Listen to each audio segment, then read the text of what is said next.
Narrativas compartilhadas, tenho o prazer da presença hoje do querido Mário Pérsico. O Mário Pérsico é autor, né, e diretor, coordena o Núcleo de Artes Cênicas da Fundec, Fundação de Desenvolvimento Cultural de Sorocaba, desde 2001, tendo sob sua coordenação 150 pessoas em média. Tem a sua formação teatral iniciada em 1976 em Sorocaba, portanto, há 45 anos, e tem o curso dele também, né? Que é o curso de teatro Mário Pérsico. Ele destaca na sua carreira a montagem de A Mulher Zumbi, que recebeu 27 prêmios e representou o Brasil na 12ª Antipola, que é o Encontro de Teatro Popular Latino-Americano em Santiago do Chile, em 1998. E, em 99, ele excursou por Portugal, onde realizou uma turnê em algumas cidades, das principais cidades, principalmente na região do Porto. O nome completo do Mário é Mário Rafael Pérsico. E o Mário, para muita gente não sabe, ele é bacharel em Direito pela Faculdade de Direito de Sorocaba em 2007. E, além disso, ele foi bancário, foi dono de bar, até assumir o teatro como profissão. Essas coisas ele vai contar para nós com mais detalhes. E, em 2007, ele foi aluno especial de mestrado pela Universidade de São Paulo, né, a ECA, na USP, na disciplina Teoria e Prática da Peça Didática de Bertolt Brecht, com a professora Ingrid Dorman Kudella, que foi também aqui, que é professora também do curso de teatro da Uniso.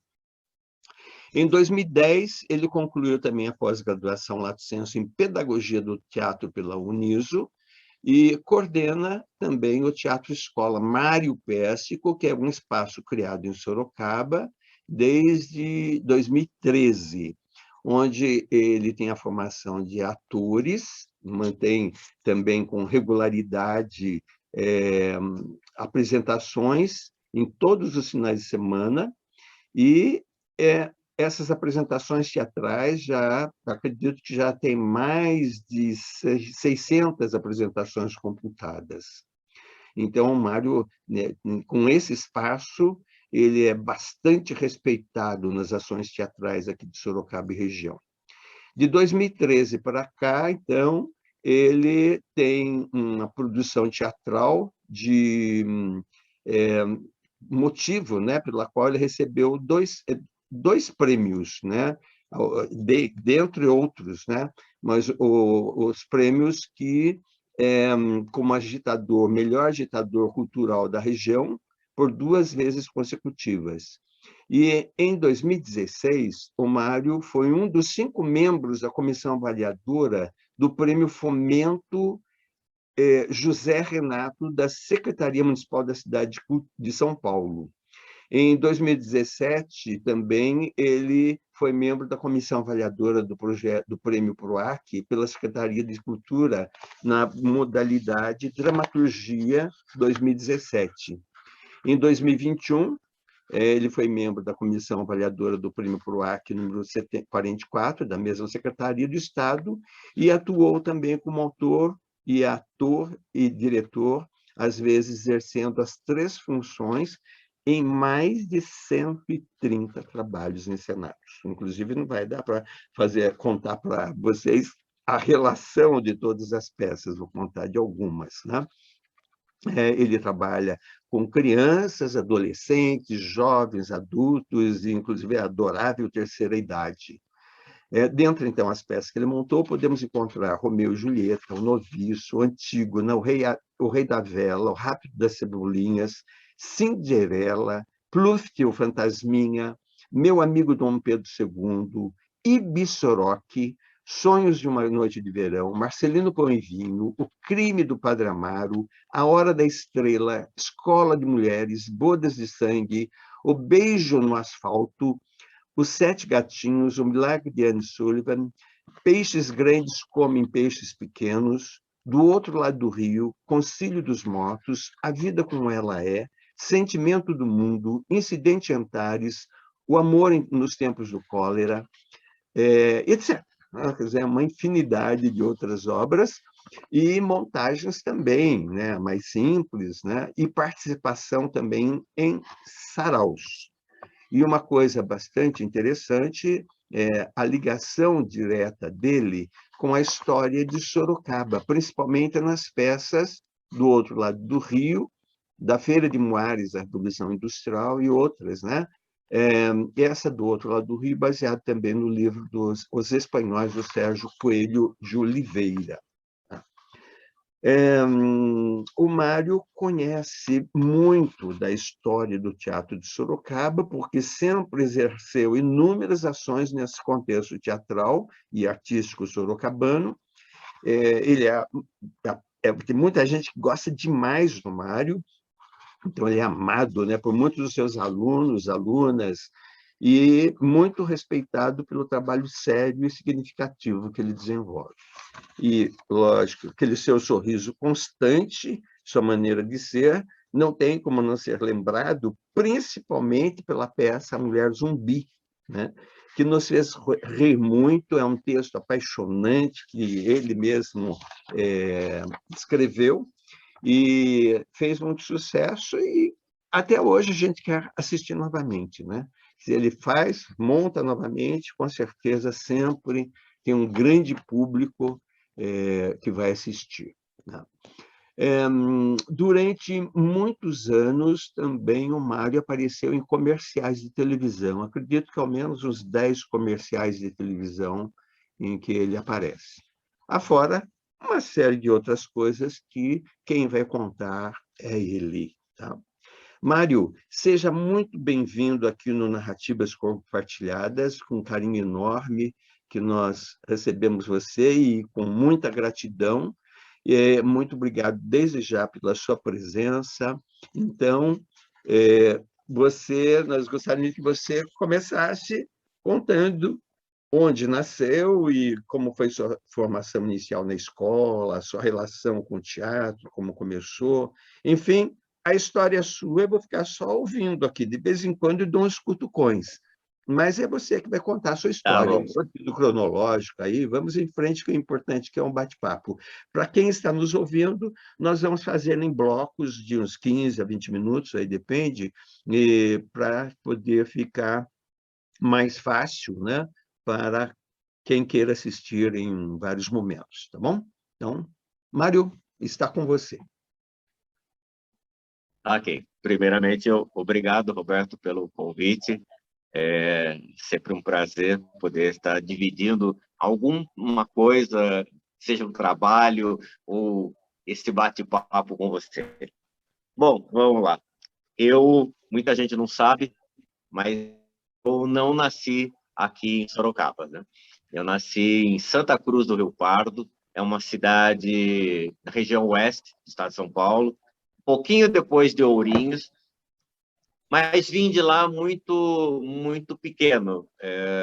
Acho que fiquei lá até os 2, 3 anos de idade no máximo, e aí já viemos para Sorocaba. Então, posso dizer que toda a minha carreira, o mesmo estudo, a primeira escola que eu fui, tudo aconteceu aqui em Sorocaba, né? E o engraçado é que eu não tinha nenhuma ligação com o teatro. Eu tinha, assim, com o cinema. Minha mãe me levava, às vezes, 2, 3 vezes por semana. Nós íamos ao cinema, matinês, né? Aqueles filmes da tarde. E o mais louco que naquele tempo, hoje em dia você vê muito filme dublado, em qualquer lugar tem filme dublado. Naquele tempo não, era tudo com legenda. E eu ainda, na maioria das vezes, eu não sabia ler, né? Mas acompanhava as histórias como se soubesse, com muito interesse, gostava muito daquele universo. E o que eu não ia entendendo, perguntava para ela, enfim. O fato de não entender o que as pessoas estavam falando, isso é uma coisa que eu sempre lembro. Nunca foi um problema. Falava em ir para o cinema, pronto. Né? E era raro aparecer filmes filmes nacionais, né, filmes brasileiros, que não teria o problema de legenda ou de fala. Então, foi basicamente uma paixão pelo cinema, aquele universo de faz de conta, que era muito mais... Eu sou filho único, né? E eu sempre disse, e isso acho que funciona um pouco até hoje, que esse universo mágico de faz de conta que o cinema proporcionava sempre foi muito mais atraente para mim do que o mundo real, do que a vida real, né? Eu continuo, acho que ainda com um pé ou dois, né, nesse mundo de magia, de faz de conta, né? E aí, só que o cinema sempre foi algo muito distante, né? Vivendo em Sorocaba. E eu lembro uma vez, a escola fez uma excursão até o quartel, aquele que tem ali do lado do bombeiro, e aí eu lembro que no final teve uma apresentação de palhaço, e estava lotado, né? A escola inteira foi, e eu lembro que eu não gostei. Foi a primeira vez que eu vi basicamente um teatro e não gostei. Eu lembro de eu ter saído do salão e ficado andando lá pelaquele espaço enorme do quartel, né? Gozado. E eu via falar de teatro ou ouvia teatro dentro de algum filme e nunca era algo que atraísse minha atenção, que me despertasse de alguma forma. Até que um dia, em 76, eu vi que ia ter um curso de teatro promovido pela FETABAS, que era a Federação de Teatro da Baixa Sorocabana, acho que era esse o nome, e que era gratuito, eles iam montar uma peça. Aí eu pensei, bom, não é cinema, né, mas bem ou mal eles estão representando, vou lá ver como é que é, enfim. Fui, tinha muita gente, acho que tinha mais de 100 pessoas que se inscreveram e que começaram a fazer esse curso. A Mônica Minelli era uma delas, o Maia Júnior, que depois virou bailarino, que hoje é falecido, mas também começou naquele curso. Tinha o Zezé Correia, que era o escultor, também se matriculou nesse curso. E aí se montou, sob a direção da Elvira Gentil, o Romeu e Julieta. A essa altura já tinha caído para 36 pessoas. Das cento e poucas que se inscreveram, restaram 36 que fizeram o Romeu e Julieta. E eu era uma delas. E aí houve uma paixão assim instantânea, né? E eu fiquei com muito medo que aquilo que ia acabar, claro, que aquilo acabasse e não tivesse uma continuidade, né? Então, no auge da ousadia, eu resolvi escrever uma peça, convidar algumas pessoas ali mas estavam mais próximas, né, a mim, ali do Romeu e Julieta, para a gente montar essa peça, porque o Romeu e Julieta já estava acabando e aquilo ia acabar, né? Bom, por sorte, essa peça não deu certo, porque, claro, não era boa, mas já tinha uma coisa muito significativa. Essa peça não era uma criação original minha. Ela era baseada no romance do Mário de Andrade, que é O Amar, Verbo Intransitivo. Porque, na época, tinha sido lançado o filme Lição de Amor, com a Lilian Lambert, que também era uma adaptação do Amar, Verbo Intransitivo. E eu não tinha assistido, eu tinha visto o trailer do filme, do Lição de Amor, e aí fui pesquisar o que era aquilo, e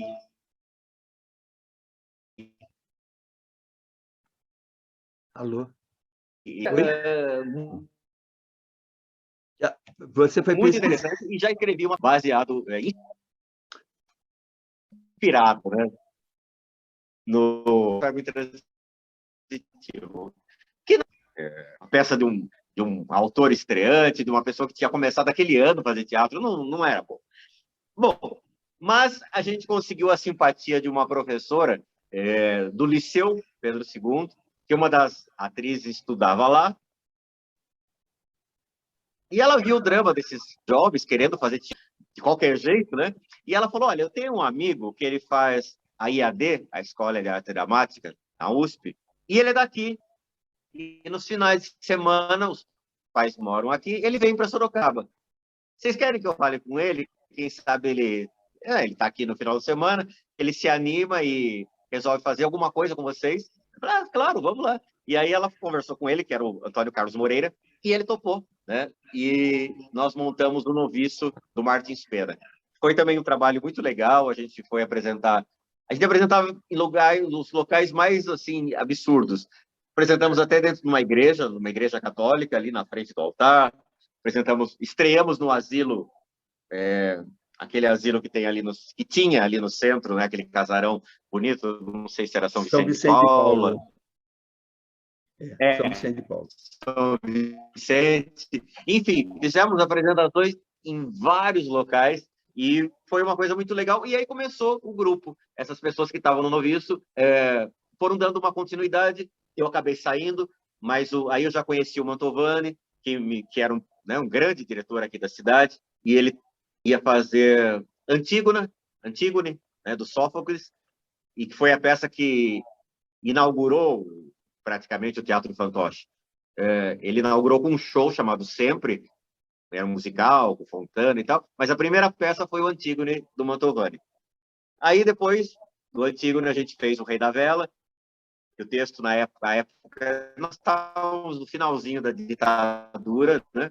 E o Rei da Vela era mais um dos inúmeros textos que estavam proibidos pela censura.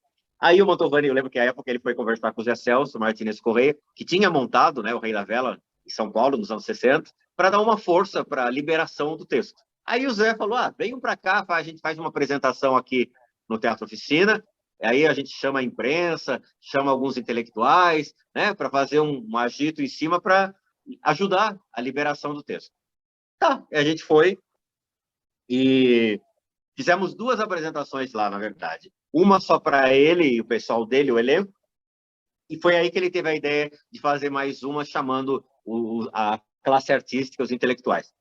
Só que essa apresentação, ele esperava, sei lá, o Zé é muito, né, anárquico, revolucionário. E aí, quando terminou, eu acho que ele esperava um posicionamento mais contundente do Mantovani, que era o diretor, e, claro, o Mantovani não fez isso, né? Até porque, né, não era uma pessoa que tinha a mesma liberdade que o Zé, ele era funcionário da CIA, ele tinha, né, mil coisas, responsabilidades, a mãe que ele cuidava e tal, e não era um período fácil, era final, ainda era algo complicado, né? Mesmo quando a gente estava montando o Rei da Vela, o Mantovani contava que várias vezes ele se sentiu sendo seguido, né, pela rua. Era uma época que a gente às vezes encapava livro com jornal porque ninguém podia saber que a gente estava lendo aquilo, porque aquilo era proibido, enfim. Aí, nessa apresentação, com todo mundo lá, o Zé queria fazer um show, né, e o Mantovani não abraçou a ideia por algum temor, enfim. Aí o Zé destruiu a peça, falou, mas nem Coelho Neto faz um teatro tão ruim, não sei o que, lá. Destruiu, assim. E o Zé Celso era e continuou sendo um grande ídolo, assim, uma grande referência do Mantovani, né, no trabalho dele. E eu acho que deve ter sido muito triste para ele, né, ver seu ídolo o destruindo, né, em público, assim, para todo mundo, né? Mas, enfim, né, foi algo... Mas, de qualquer forma, o texto acabou sendo liberado. Nós montamos o Rei da Vela aqui, também no Teatro Fantoche, apresentamos em vários lugares. E aí a coisa foi indo, né? Uma peça atrás da outra. Aí eu montei de novo, reuni de novo com algumas pessoas daquele grupo original, que a gente fizemos o noviço. E uma coisa que eu acho interessante também destacar é que todo esse começo, eu não tinha muita... Como todo mundo, eu acho que está começando, a gente não tinha muita consciência do que era isso que a gente estava fazendo. a gente gostava. Aquilo era mágico, era gostoso, era muito bonito. A gente sabia que, de alguma forma, aquilo era importante, mas não tinha isso, uma consciência mesmo do que era fazer teatro, da importância que isso tinha, do peso que isso tem. Não, a gente estava indo, né? O barco estava indo e a gente estava indo junto. E aí eu acho que essa consciência foi vindo a posteriori, ou junto com essa praxis, ou essa prática, né, do teatro. Eu lembro que a gente fazia até algumas coisas muito engajadas, acho que até fruto mesmo do momento político que estávamos vivendo. Nós tivemos uma vertente com o teatro muito influenciado pelo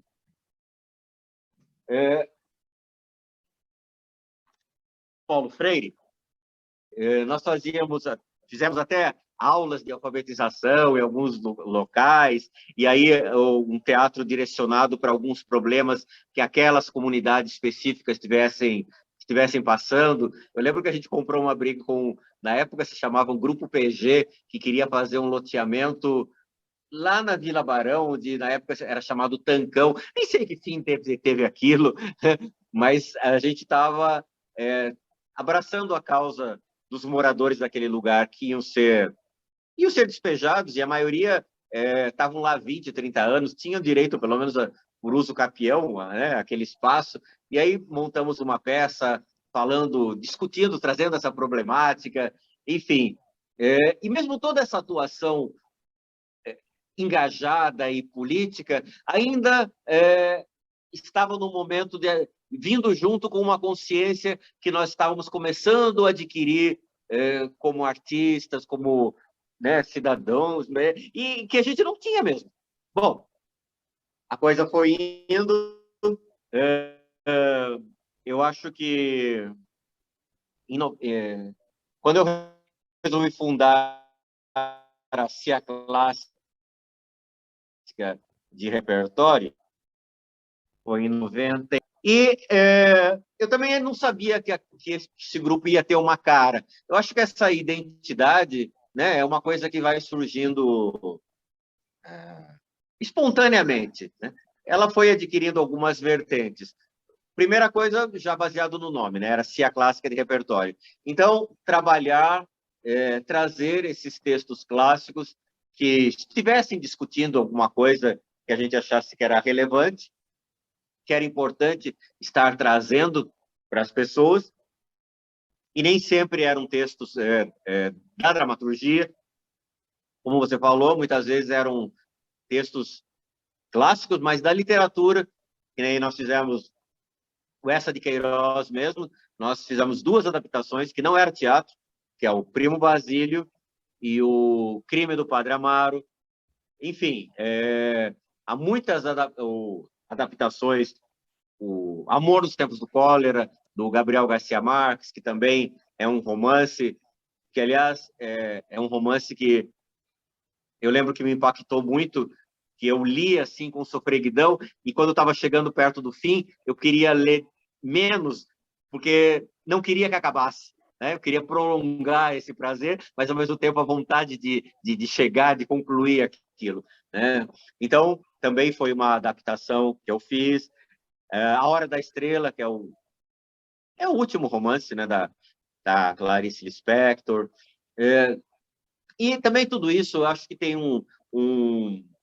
uma coisa aqui, um gatilho que acionou isso. Nós estávamos fazendo também muito trabalho com escola, projeto de escola. Então, eu aproveitava peças que tivessem sendo indicadas, né, em algum ou alguns vestibulares, né? E assim foi A Hora da Estrela, o Primo Basílio, vieram nessa vibe despertada por esse interesse, né? Porque, bem ou mal, teatro você tem que sempre estar matando um leão por dia para atrair público, né? Então, tendo pelo menos esse interesse, teoricamente você já teria um público predisposto a ir ver, né? Mas, assim, não era uma peça didática para mostrar ao autor. Tínhamos as nossas licenças, eu acho que estávamos fazendo teatro e bom teatro, né?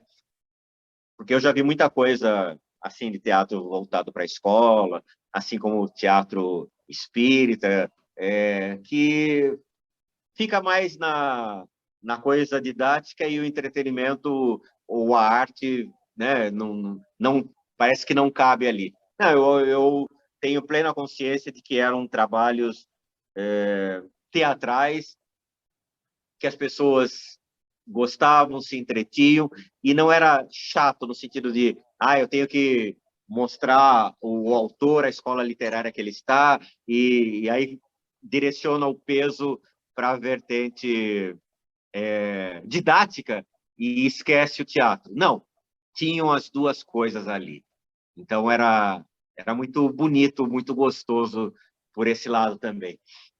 Então, essa coisa dos clássicos acabou virando mesmo uma identidade nossa e, aos poucos, também for surgindo uma outra, acho que uma outra vertente, que é a história, né? A história da cidade, a história das pessoas aqui de Sorocaba.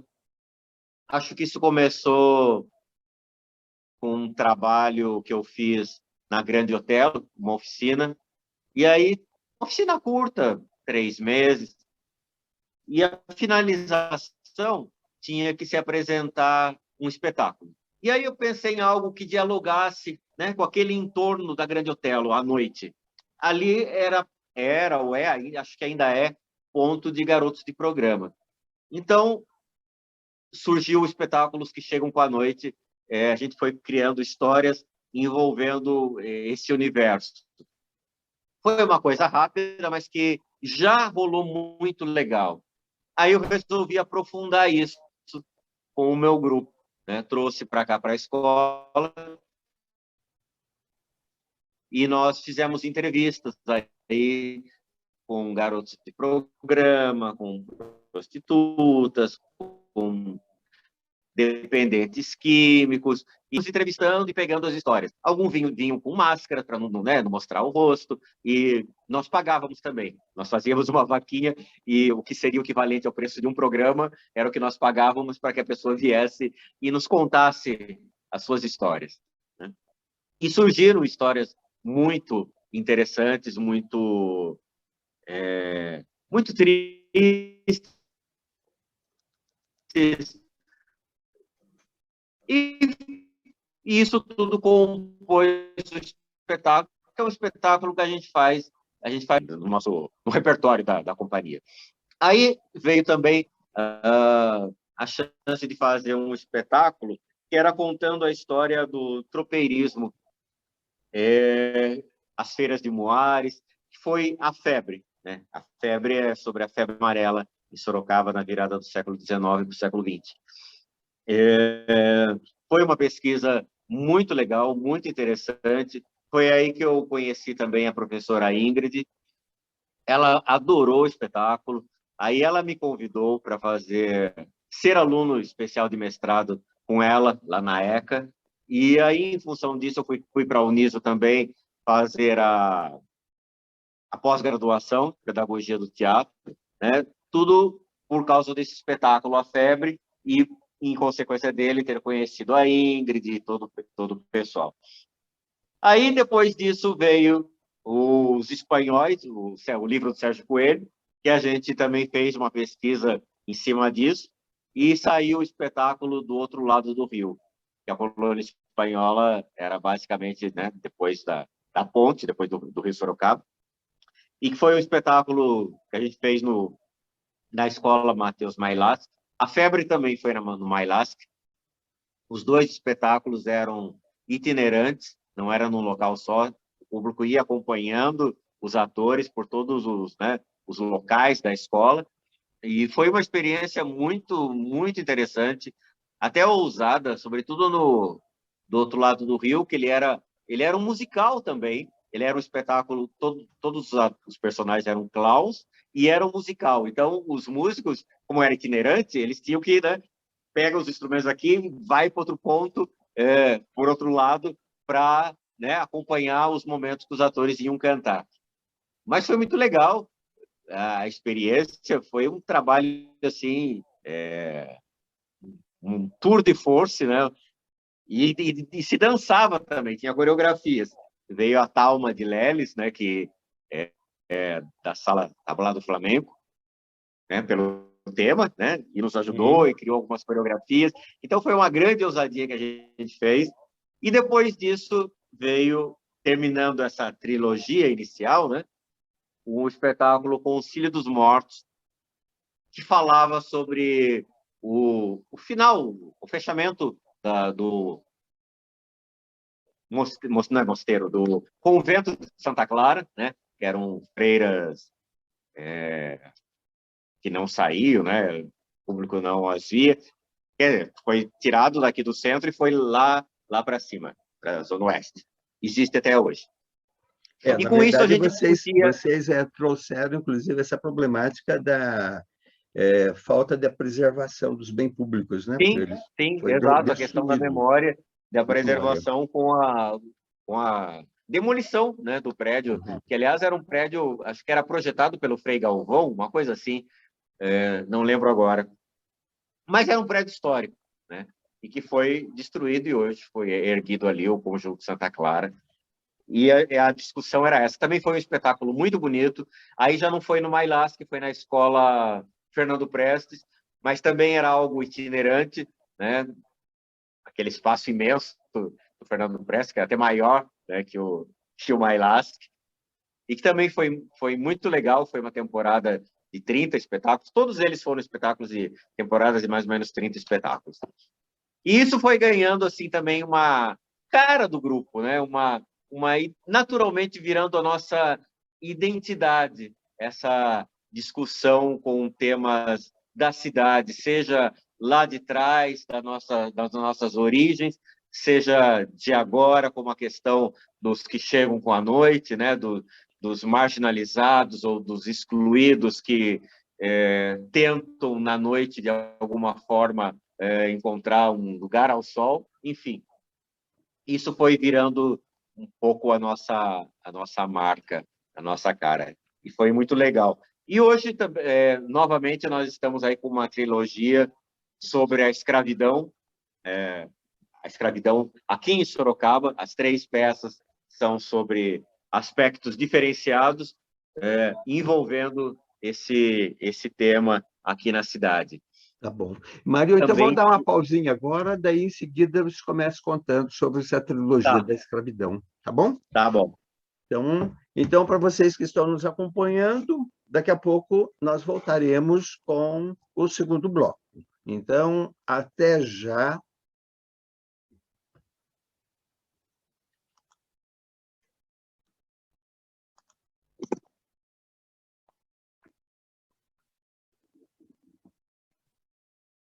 E aí?